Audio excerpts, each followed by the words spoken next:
நற்செய்தி வாசகம். மத்தேயு எழுதிய நற்செய்தி 14ஆம் அதிகாரம். ஆண்டவரின் உயிருள்ள வார்த்தைகள் 22 36 முடிய.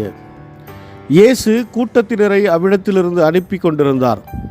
அப்பொழுது சீடரையும் உடனே படகேறி தமக்கு முன் அக்கறைக்கு செல்லுமாறு அவர் கட்டாயப்படுத்தினார். மக்களை அனுப்பிவிட்டு அவர் தனியே இறைவனிடம் வேண்டுவதற்காக ஒரு மலை மேல் ஏறினார். பொழுது சாய்ந்த பிறகு அங்கே அவர் தனியே இருந்தார்.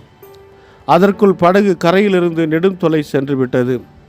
மேலும் எதிர்காற்று அடித்து கொண்டிருந்ததால் அலைகளால் படகு அலகழிக்கப்பட்டது. இரவின் 4ஆம் காவல் வேளையில் இயேசு அவர்களை நோக்கி கடல் மீது நடந்து வந்தார். அவர் கடல் மீது நடப்பதைக் கண்ட சீடர் கலங்கி ஐயோ பேய் என அச்சத்தினால் அலறினர். உடனே இயேசு அவர்களிடம் பேசினார். துணிவோடு இருங்கள், நான் தான், அஞ்சாதீர்கள் என்றார். பேதுரு அவருக்கு மறுமொழியாக, ஆண்டவரே, நீர்தாம் என்றால் நானும் கடல் மீது நடந்து உம்மிடம் வர ஆணையிடும் என்றார். அவர் வா என்றார். பேதுருவும் படகிலிருந்து இறங்கி இயேசுவை நோக்கி கடல் மீது நடந்து சென்றார். அப்பொழுது பெரும் காற்று வீசியதைக் கண்டு அஞ்சி அவர் மூழ்கும்போது, ஆண்டவரே, என்னை காப்பாற்றும் என்று கத்தினார். இயேசு உடனே தம் கையை நீட்டி அவரை பிடித்து, நம்பிக்கை குன்றியவனே, ஏன் ஐயம் கொண்டாய் என்றார்.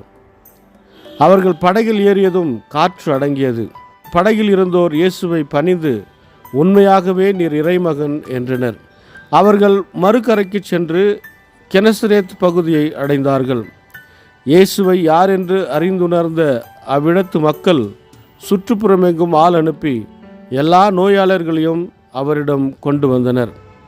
அவரது மேலுடையின் ஓரத்தையாவது அவர்கள் தொட அனுமதிக்குமாறு அவரை வேண்டினர்.